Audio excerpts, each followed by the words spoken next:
पाला भाई वो गाड़ी पे। ये कौन है? बीवी है भाई।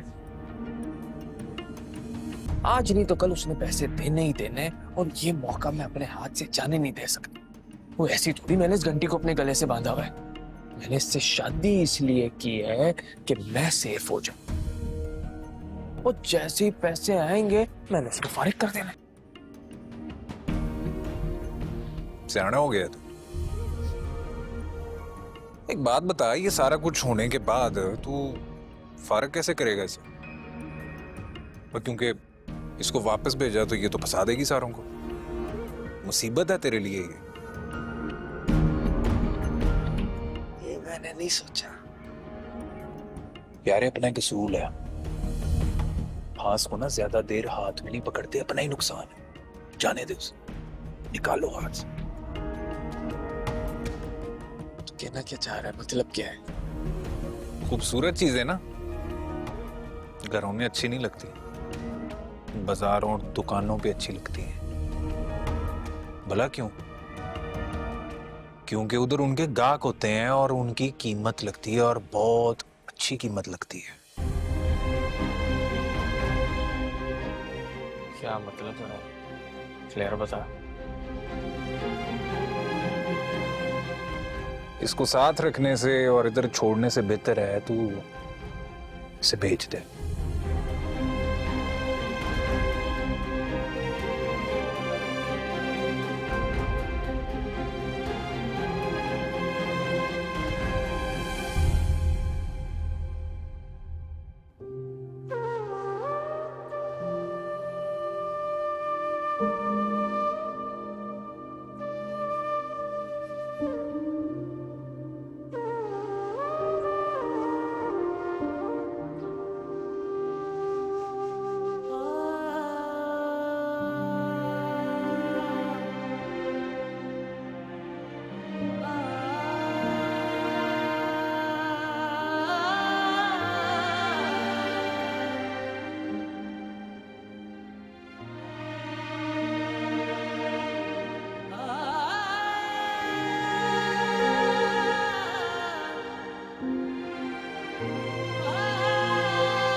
आपको इससे पहले भी ऐसा पेन महसूस हुआ है? नहीं डॉक्टर। डॉक्टर साहब, जब से इनका एक्सीडेंट हुआ है उस दिन के बाद से इनकी ये कैफियत हुई है। जी, मैंने मेडिकल रिपोर्ट्स देखी हैं और इसमें ये मेंशन है कि एक्सीडेंट की वजह से या इसकी वजह से एक्सीडेंट हुआ, तो ये रिपोर्ट्स और फाइंडिंग बता रही हैं। वैसे आप क्या लगती हैं इनकी? मैं बहन हूँ इनकी बड़ी, छोटा भाई है मेरा। मैंने आपका बहुत सुना था कि आप दिमाग के बहुत अच्छे डॉक्टर हैं, तो इसलिए इसको आपके पास लाई। जी शुक्रिया, शफा अल्लाह ताला के हाथ में। वैसे माज़रत के साथ एक बात पूछना चाहूँगा कि आपकी वाइफ या बेटा है, आई मीन कोई आपके साथ नहीं आया? नहीं। देखिए, इनका जो ये मसला था ये पहले किसी साइकोलॉजिकल मसले से स्टार्ट हुआ था और अब ये फिजिकल सिम्टम्स में आपके सामने आ रहा है। वैसे आपको गुस्सा ज्यादा आता है क्या? नहीं डॉक्टर साहब। समझ गया। देखिए, जब्त दबाव को रिलीज नहीं करता बल्कि बढ़ाता है, और मेरे ख्याल में शायद आपके केस में आप कुछ जरूरत से ज्यादा जब्त कर रहे हैं, जिसकी वजह से आपको ये प्रॉब्लम क्रिएट हो। लेकिन डॉक्टर साहब, किसी चीज के बारे में ना सोचना या किसी बात का असर ना लेना, ये अक्सर इंसान के कंट्रोल में नहीं होता। आपकी बात बिल्कुल सही है, लेकिन सबसे पहले आपकी जान है, तो प्लीज आपकी जान और सेहत पहले, और बाकी सारी चीजें जिंदगी में चलती रहती हैं। डॉक्टर साहब, कोई खतरे वाली बात तो नहीं है ना? देखिए, अभी तो नहीं, लेकिन अगर इन्होंने मेडिसिन टाइम पे नहीं ली तो ऐसा हो सकता है। एक बात जरूरी मैं आपको बताना चाहता हूँ कि जो आपकी मेडिकल कंडीशन है, इसमें किसी भी किस्म की अचानक खुशी या सदमा आपके लिए खतरनाक हो सकता है। ये क्या कह रहे हैं आप डॉक्टर साहब? जी, ऐसा ही है। हॉस्पिटल से जो मेडिसिन मिली थी, क्या आपने वो रेगुलर बेसिस पे ली थी? मैं नहीं समझता कि आपने वो रेगुलर बेसिस पे ली है।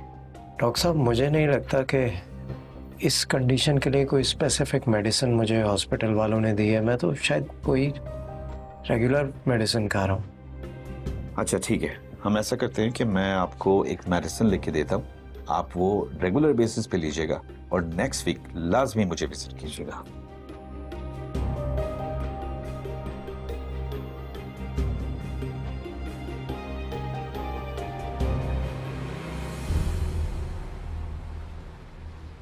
ये आपने क्या किया मामा? ये आपने क्या किया? मैं सोच भी नहीं सकती थी कि जिस घर में आपको मेरे पापा घर का हिस्सेदार बनाकर लाए, वो ही इस घर के हिस्से बिखेर देंगी। ये आपने क्यों किया? कि भी तो बेटी है, क्या आप कभी उसके साथ ऐसा करने का सोच भी सकती हैं? या अल्लाह, मैं अपने पापा को कैसे बताऊं कि आपके हंसते बसते घर की जड़ें आखिर कौन खोखली कर रहा है? या अल्लाह, मुझे कुछ भी हो जाए पर मेरे पापा को इस औरत की शर से महफूज रखना। या अल्लाह, ये मुझसे अनजाने में कैसी गलती हो गई है जिसका खमियाजा मैं इस तरह भुगत रही हूँ। हम सब अपने अपने हिस्से की गलतियों का बोझ उठाते हैं। ये जो कुछ भी मेरे साथ हो रहा है ना, मैं इसका बोझ उठा रही हूँ। मामा, अब आप देखिएगा, अब आपको भी अपने हिस्से का बोझ उठाना पड़ेगा।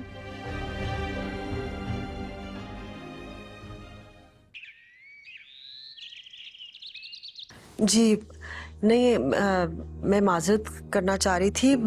दरअसल घर में बहुत मसरूफियत थी, इसलिए मैं राब्ता नहीं कर पाई। हम आपकी बेटी के ससुराल वाले हैं, हमसे जरूरी क्या काम हो सकता है? नहीं नहीं, आप तो सबसे अहम है। बस वो फसी की तबीयत नहीं सही, डॉक्टर का भी जिम्मेदारी, घर की सारी जिम्मेदारी, रात को उठकर उनको दवाई देनी, बस मुझ पे बहुत प्रेशर है इस वक्त। वैसे उनको बीमारी क्या है? नहीं नहीं, ऐसी कोई बीमारी नहीं। वो एक्सीडेंट जो हुआ था ना, तो उसके बाद डॉक्टर ने भी कहा था कि जरा वक्त लगेगा ठीक होने में, तो इसलिए। तो इसका मतलब कि अभी हम डेट फिक्स नहीं कर सकते क्योंकि आपके घर प्रॉब्लम चल रही है। नहीं नहीं, ऐसी कोई बात नहीं। देखिए, आप भी जानती हैं मैं तो बेटी की माँ हूँ, और मैं चाहती हूँ कि मैं अपनी बेटी की जिम्मेदारी से जल्द से जल्द सुबकदोश हो जाऊँ। आप बता दें, आप कब आना चाहती हैं? चलें ठीक है, मैं जिब्रान से मशवरा करती हूँ और आपको बताती हूँ। बहुत शुक्रिया। बिल्कुल। ओके, अल्लाह हाफिज जी।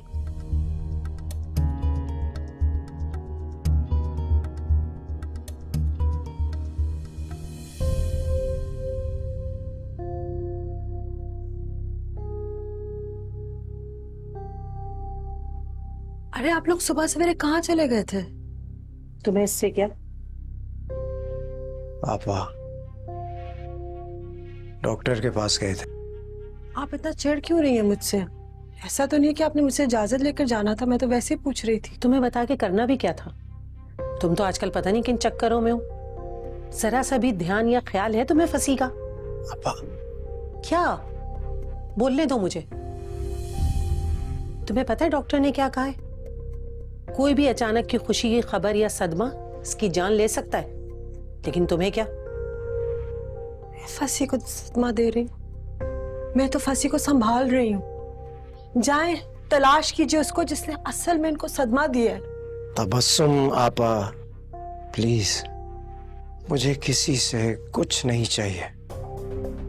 और आपा, आपका शुक्रिया, आप मुझे डॉक्टर के पास ले गई।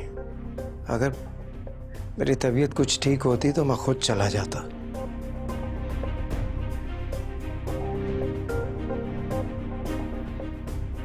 तुम ये सब ठीक नहीं कर रही हो। फसी को इस वक्त सबसे ज्यादा तुम्हारी जरूरत है। और जब मेरी बेटी और मुझे फसी की जरूरत थी तब फसी ने हम दोनों को इग्नोर किया। नूर नूर नूर, इस पूरे घर में सिर्फ वही नाम गूंजता था। क्या हो गया तुम्हें? भूल गई हो कितनी अय्याशियां कराई हैं तुम्हें और तुम्हारी बेटी को फसी ने? अच्छा खाना, अच्छा पहनना, जो कुछ नूर के लिए होता था वो सब तुम लोगों के लिए भी होता था। इतनी जल्दी सब कुछ भुला दिया? सिर्फ फसी के एहसान याद है। जो मैंने एहसान किया आप पे, नूर पे और फसी पे, वो आप सब भूल गई। खैर, मुझे पता है कि आप लोग क्यों इस तरह से बात कर रहे हैं। जलन हुई हुई है ना कि मेरी बेटी की शादी हो रही, आप नहीं चाहते कि हो। हम क्यों नहीं चाहेंगे उसकी शादी? मैं तो सिर्फ ये कह रही हूँ कि हमसे मशवरा किए बगैर तुमने न जाने किन लोगों में बच्ची का रिश्ता तय कर दिया। अरे थोड़ी सी छानबीन तो करती, इंतजार तो कर लो। इतनी जल्दी किस बात की है तुम्हें? जल्दी तो है मुझे, बहुत जल्द आपको भी पता चल जाएगा। मेरे शौहर की रिपोर्ट दे। ख्याल कर लिया करो थोड़ा। फसी, आपके लिए कौन सूप बनाया मैंने?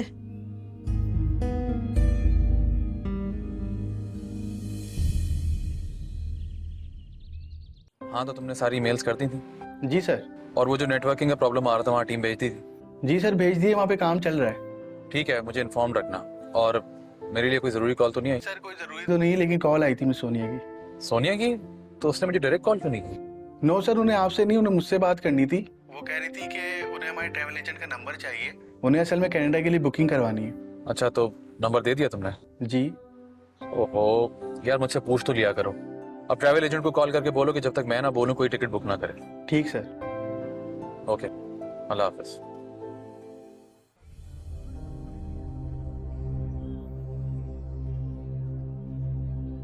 अस्सलाम वालेकुम आंटी, कैसी हैं आप?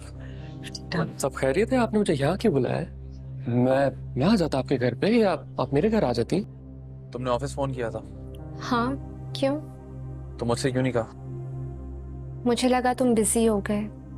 खैर, ऐसा भी कोई इम्पोर्टेंट काम नहीं था कि तुम्हें कहना पड़ता। तुमने मेरे असिस्टेंट को टिकट्स बुक करने का कहा। हाँ। क्या मामा को पता है इस बात का? क्या फर्क पड़ता है, हमें वापस तो जाना है ना। लेकिन तुम जानती हो कि मामा हमारे बारे में कुछ सोच चुकी है। उनके सोचने से क्या होता है? ये फैसला तो तुम्हें और मुझे करना है ना मास। तो क्या तुमने फैसला कर लिया? तुम्हारा फैसला सुनने के बाद कोई शक रह गया क्या? एक बात कहूँ? हाँ कहो। काश मेरे बस में होता ना तो मैं नूर को तुम्हारी जिंदगी में ले आती।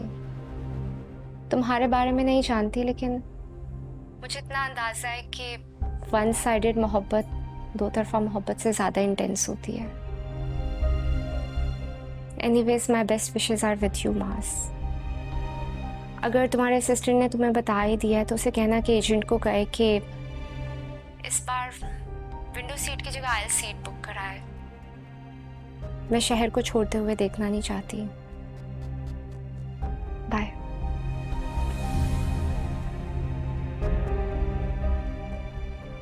आई एम सॉरी आपको ज़हमत दी, लेकिन मैं चाहती थी कि ये बात सिर्फ आपसे करूं, किसी के सामने नहीं। राबिया के सामने भी नहीं? राबिया की वजह से तो मैं यहाँ मौजूद हूँ, और आपके लिए भी। मैं समझा नहीं। अब तो आप हमारे खानदान का हिस्सा बनने वाले हो। मेरी बेटी की का रिश्ता होने वाला है आपसे। बस बहुत मजबूर माँ हूं। ये दुनिया वैसी नहीं जैसी दिखती है बेटा। काश मेरा बेटा होता। आप खुलकर बात करें और मुझे अपना बेटा ही समझे। जीते रहो। बस इस वक्त तो मुझे ऐसा महसूस हो रहा है कि किसी पे भरोसा नहीं कर सकती और मददगार भी नहीं नजर आ रहा। देखिए आंटी, मैं आपके घर के बारे में किसी हद तक जानता हूँ, और उस दिन घर पर आकर मुझे अंदाजा हो गया था कि कुछ मसले चल रहे हैं, और मुझे पता है इसमें राबिया का कोई कसूर नहीं है। मैं नूर के केस के बारे में जानता हूँ।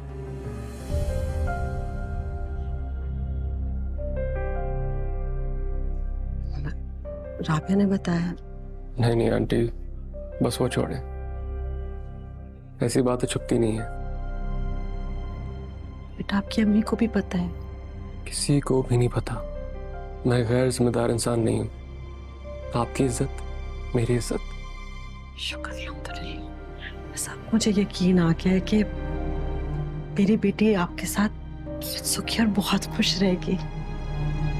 बेटा मैं चाहती हूँ कि जो मेरा मकान है ना वो जल्द से जल्द आप बेच दो, और शादी से पहले।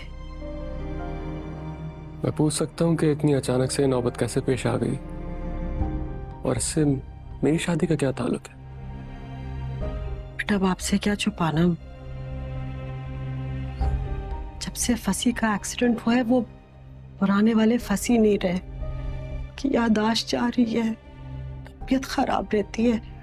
मैं जानती हूँ कि उनकी बहन और बड़े भाई ये कोशिश करें कि ये मकान पे कब्जा कर लें। हालांकि फसी ने ये मकान राबिया और मेरे नाम लिखा हुआ है, इसलिए मैं चाहती हूँ कि ये जल्द से जल्द बिक जाए और मैं राबिया को हिस्सा दे दूं। और मैं ये भी सोचती हूँ कि इंशाल्लाह राबिया तो ब्याह कर आपके घर आ जाएगी, तो फिर इतने बड़े घर में फसी और मैं अकेले क्या करेंगे, इसलिए। आंटी कागजात तो आपके पास है ना? हाँ हाँ मेरे पास है, मेरे पास। बस मैं बाहर देख लेता हूँ। लेकिन मेरी अम्मी इस हफ्ते आना चाह रही थी आपके पास बात पक्की करने, तो हाँ बिल्कुल आ जाए, पर बेटा ये बात हमारे दरमियान। हाँ हाँ आप बेफिक्र हो जाए। शुक्र अल्हम्दुलिल्लाह मेरी बेटी को इतना अच्छा शौहर मिलने वाला है। जीते रहो बेटा, मैं चलती हूँ। अरे अरे आंटी, ऐसे कैसे? मैं छोड़ देता हूँ आपको। मैं चली जाऊँ, बस तुम ये मेरा मसला हल कर दो आज से ही, है? बस समझे, हो गया। शुक्र अल्हम्दुलिल्लाह। जीते रहो बेटा, जीते रहो। शुक्रिया। अल्लाह हाफिज। अल्लाह हाफिज।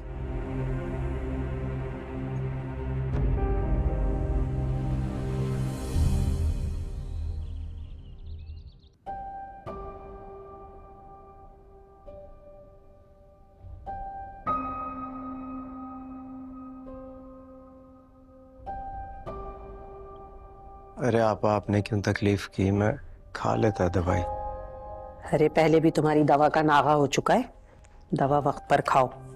ये लो।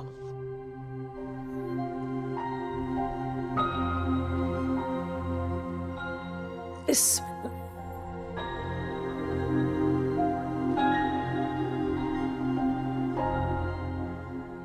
आप खामखा तबस्सुम पर शक कर रही हैं। भला जानबूझकर मेरी दवा क्यों स्किप करेगी? उससे की जरा तेज है, लेकिन मेरी दुश्मन तो नहीं है ना। फसी, पहले भी लोगों पे अंधा एतबार करके ना बहुत नुकसान उठा चुके हो, अब छोड़ दो लोगों पे अंधा एतबार करना। क्या करूं आपा, एतबार के बगैर रिश्तों के साथ रहा भी तो नहीं जा सकता। खैर आप सो जाएं जाकर, मैं भी सोऊंगा, सुबह ऑफिस जाना है। खबरदार, अभी तुम ऑफिस नहीं जा रहे हो, एप्लीकेशन भेज दो वहां पे, पहले मैं डॉक्टर से पूछ लूं फिर जाना। अरे आपा मैं बिल्कुल ठीक हूँ, इस तरह तो सारा काम रुक जाएगा। कुछ नहीं रुकता, अब तुम राबिया के निकाह का मसला ही देख लो। तबस्सुम कितनी शॉपिंगें करती फिर रही हैं, तैयारी करती फिर रही हैं। अरे हमें और तुम्हें तो वो अपनी परेशानी और रुकावट समझती हैं सिर्फ। अब भला उनसे कोई पूछे क्या वो तुम्हारे बगैर ये शादी कर सकती है क्या? उसका कोई कसूर नहीं है। असल में नूर के इस तरह चले जाने के बाद वो इनसिक्योर हो गई है। समझता हूं मैं उसका प्रॉब्लम, और राबिया भी तो अपनी बेटी है, उससे मैं इस तरह लाताल्लुक तो नहीं हो सकता। कैसे इस तरह मैं उसको इस घर से जाने दूं? बेटियां तो बेटियां होती हैं ना। हाँ तो ये तो तुम समझ रहे हो ना, तबस्सुम तो नहीं समझती, वो तो दोनों बेटियों में बहुत फर्क करती हैं। खैर चलो सो जाओ, तुम्हारी तबीयत वैसी ठीक नहीं है। चले आप आराम करें।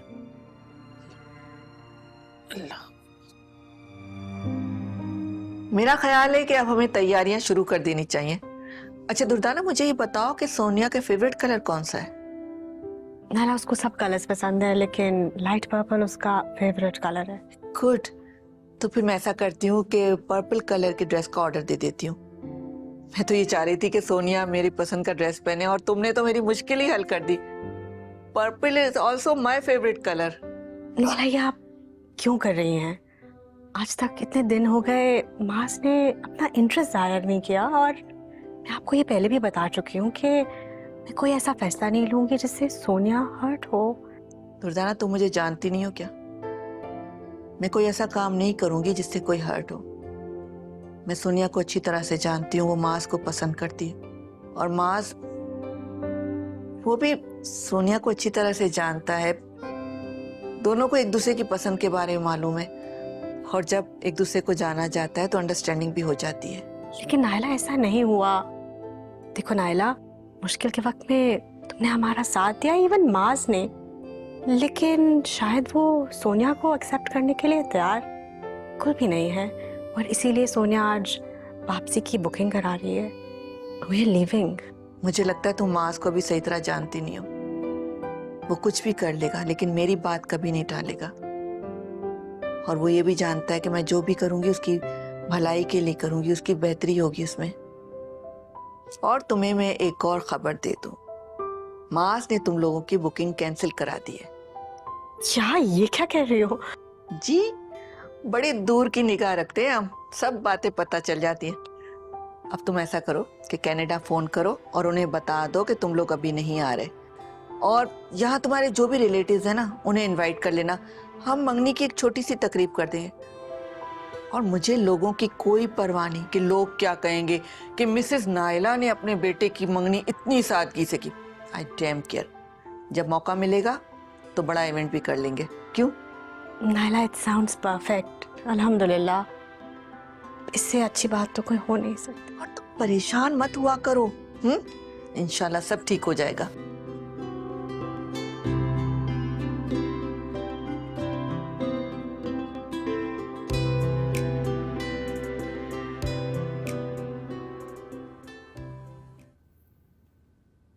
राबिया, तबस्सुम का है? पता नहीं, मुझे तो लगा मॉम आपके साथ ही होंगी। मेरे साथ कहाँ होती है वो आजकल? मैं तो यहाँ सिर्फ इसलिए आया था कि मुझे इस बात का एतराफ करने में कोई आड़ नहीं है कि मैं एक नाकाम इंसान हूं। आज तक तुम्हें एक बाप होने के नाते से इस बात का एहसास नहीं दिला सका कि मैं तुमसे कितनी मोहब्बत करता हूं, और अगर तुम भी इस चीज को महसूस नहीं कर सकी तो उसमें मेरी ही गलती है। और इंसान को वक्त पर अपनी गलती तस्लीम कर लेनी चाहिए, वरना मैं तो तुम्हें नूर ही समझता था, लेकिन शायद एहसास नहीं दिला सका। पता नहीं क्यों हमारे यहाँ सौतेली माँ और सौतेले बाप का लक़ब देकर रिश्तों में इतनी ऊंची दीवारें खड़ी कर दी जाती हैं। क्या सौतेले का लफ्ज लगा देने से किसी भी मर्द या औरत को नफरत करने का सर्टिफिकेट मिल जाता है? बस इसी खौफ ने ना कभी मुझे तुम्हारे करीब आने दिया और ना कभी तुम्हें मेरे करीब। अब नूर भी नहीं है, तुम भी अपने घर चली जाओगी। मैं क्या अकेला दीवारों से बातें करूंगा? हम इस घर में होते थे, लड़ाई झगड़ा करते थे, नोक झोंक करते थे, लेकिन हम सब इस घर में होते थे। और बेटा, घर दीवारों से नहीं, लोगों से बनते हैं। अब जब तुम इस घर से रुखसत होने वाली हो तो मेरी बहुत सारी दुआएं तुम्हारे साथ हैं। और सिर्फ दुआएं क्या, जिस चीज की जरूरत होगी मैं बंदोबस्त करूंगा। मुझे अफसोस है कि उस दिन बीमारी की वजह से मैं उन लोगों से नहीं मिल सका, लेकिन बेटा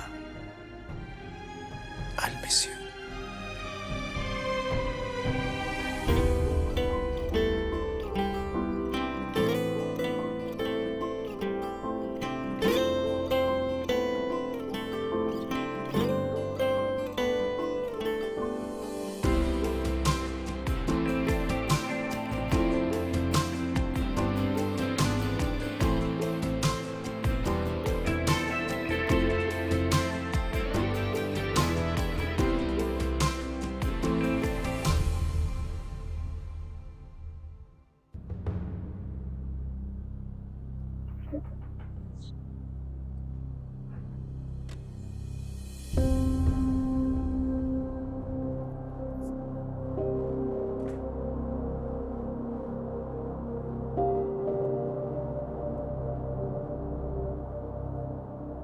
कैसी है? कोई परेशानी तो नहीं? दफा हो जाए यहाँ से। नफरत है मुझे तुमसे, शक्ल भी नहीं देखनी मुझे तुम्हारी।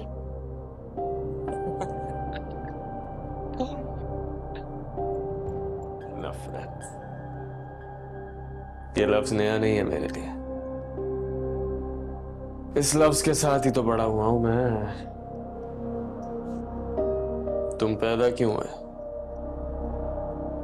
ऐसे दिल को काट देने अल्फाजों की नफरत। फिर जब स्कूल कॉलेज गए तो गरीब होने की वजह से नफरत। उसके बाद नौकरी ना मिलने की वजह से घर में बैठ के मुफ्त की रोटियां तोड़ने की नफरत। फिर तो क्या हुआ, बस दुनिया में सिवाय नफरत और बनावट के कुछ नजर ही नहीं आया। ये समझ आ गई कि ये दुनिया सिर्फ पैसे को सलाम करती है। लेकिन एक चीज सिखा दी इस दुनिया ने, अगर यहाँ आगे बढ़ना है तो सिर्फ अपने बारे में सोचो। मालूम है ना तुमने धोखा दिया है मुझे। हरगिज़ नहीं, मैंने अपने बारे में सोचा और तुमने अपने बारे में। तुम्हें नफरत मिली है तो क्या सबसे इंतकाम लोगे इसका तुम? कौन सा इंतकाम? चलो अगर मैं इंतकाम ले रहा हूं तो तुम किस बात की सजा दे रही हो अपने घर वालों को? तुम्हें तो सिर्फ मोहब्बत मिली है ना, बचपन से लेकर आज तक। तुमने किस बात का इंतकाम लिया अपने बाप से? इस बेचारे ने तो तुमसे सिर्फ मोहब्बत की है। ये भाषण देना बंद करो। हम सब अपनी ख्वाहिशात के गुलाम हैं और कुछ नहीं। देखो प्लीज, मैं तुम्हारे सामने हाथ जोड़ी, मुझे तो मैंने तुम्हारा कुछ भी नहीं बिगाड़ा है। मैं बस अपनी मर्जी की, अपनी खुशी की जिंदगी तुम्हारे साथ जीना है। मुझे लगा था तुम सबसे अलग हो। क्या अभी भी यकीन नहीं आया? और कितना अलग होकर दिखाऊं तुम्हें? देखो प्लीज प्लीज प्लीज, मैं हाथ जोड़ी हूँ, प्लीज। तुम जो बोलोगे मैं करूंगी, बस मुझे छोड़ दो प्लीज, मुझे छोड़ दो प्लीज प्लीज। ये लो, छोड़ दिया। क्या है ये? तलाक ना। इस पे साइन कर दो और आजाद हो जाओ। इतना सोच क्यों रही हो? तुम्हें तो खुश होना चाहिए। तुम तो सिर्फ एक कॉन्ट्रैक्ट में थे, ये कौन सा असल की शादी थी? खत्म, साइन करो, किस्सा खत्म करो।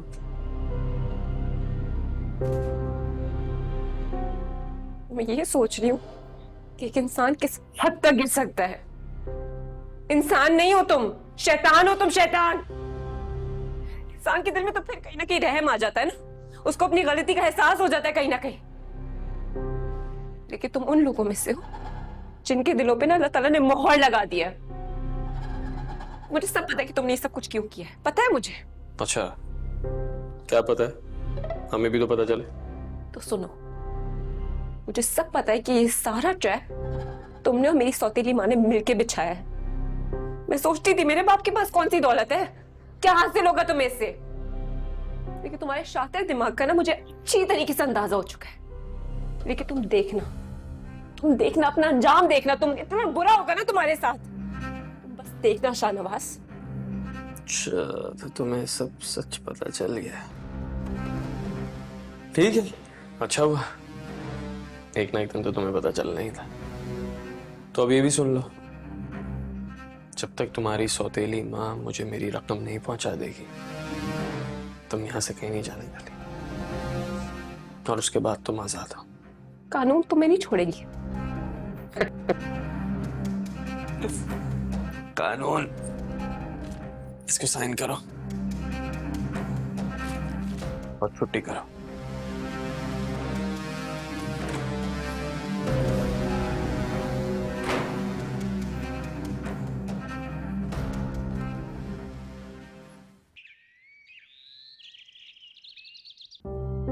देखिए, जो टेस्ट हमने लिख के दिए ये बहुत जरूरी थे, क्योंकि इनकी रिपोर्ट्स के बाद ही हम डायग्नोस कर पाएंगे।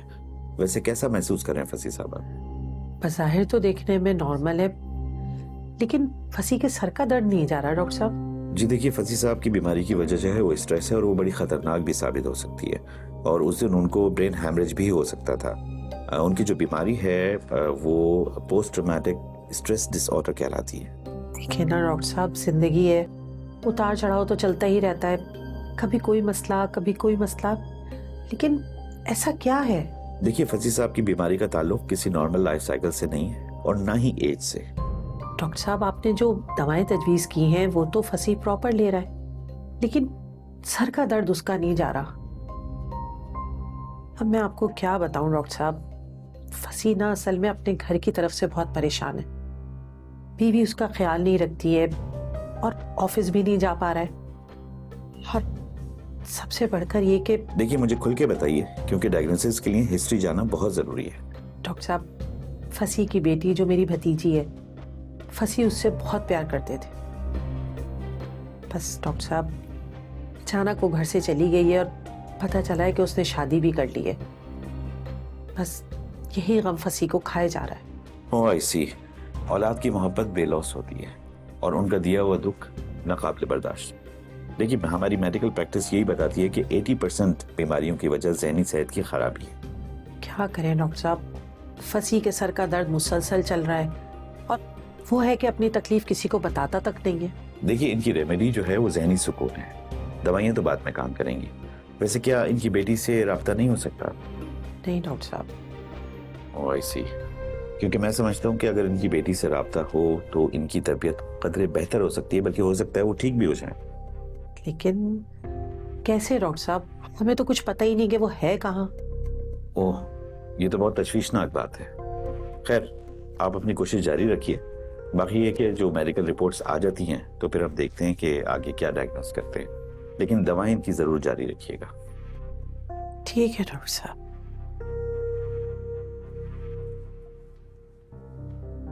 अरे अस्सलाम वालेकुम। वालेकुम अस्सलाम। बेटा, तुम यहाँ कैसे? मैं तो एक दोस्त की इयादत के लिए आया था। अंकल, आपकी तबीयत ठीक है?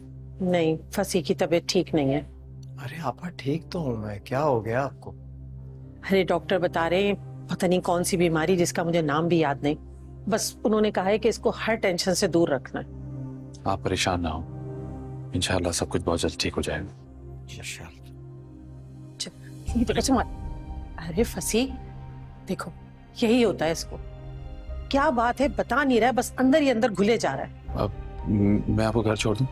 नहीं, वो मैंने कैब मंगवा ली है, गाड़ी में खुद नहीं लाया था, ट्रैफिक का भी स्ट्रेस होता है ना, डॉक्टर ने मना किया था। आई एम फाइन, तुम जाओ बेटा।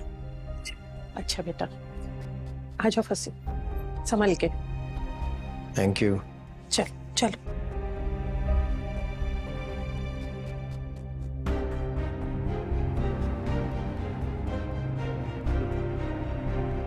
ये तो बहुत अजीब सी बात बता दी तुमने। सिर्फ यही नहीं, मैंने उनके खानदान का सारा कच्चा चिट्टा मालूम कर लिया है। वो जो नूर है ना, वो कोई लाहौर बवार नहीं गई भी।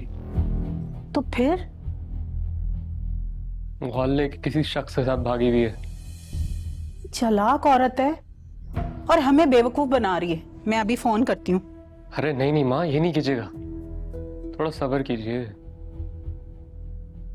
वो राबिया की माँ कोई चालाक बलाक नहीं है, आप नहीं जानती उसको। वो अपना को चालाक समझती जरूर है, लेकिन है नहीं बिल्कुल। ऐसे खानदान में मैं तुम्हारी शादी कैसे कर सकती हूँ? तो कौन शादी कराने को कह रहा है? क्या मतलब?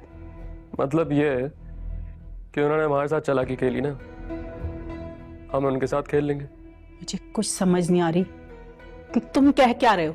सब समझा दूंगा आपको, बस आप महविश को कुछ नहीं बताएगा, कुछ जाहिर नहीं होने देना उन पर, और अगर वो डेट मांगे तो कुछ टाइम ले लीजिएगा। अरे साफ साफ इनकार क्यों ना करूं उनके मुंह पर। अरे मेरी प्यारी माँ, कर दीजिएगा इनकार, लेकिन अभी नहीं, जब मैं आपसे कहूं। अभी मैं एक बिजनेस डील करने में मसरूफ हूं, पहले बिजनेस, बाकी सब बाद में। मुझे कुछ समझ नहीं आ रहा कि तुम क्या करने वाले हो। आ जाएगा समझ में, बस थोड़ा इंतजार कर ले।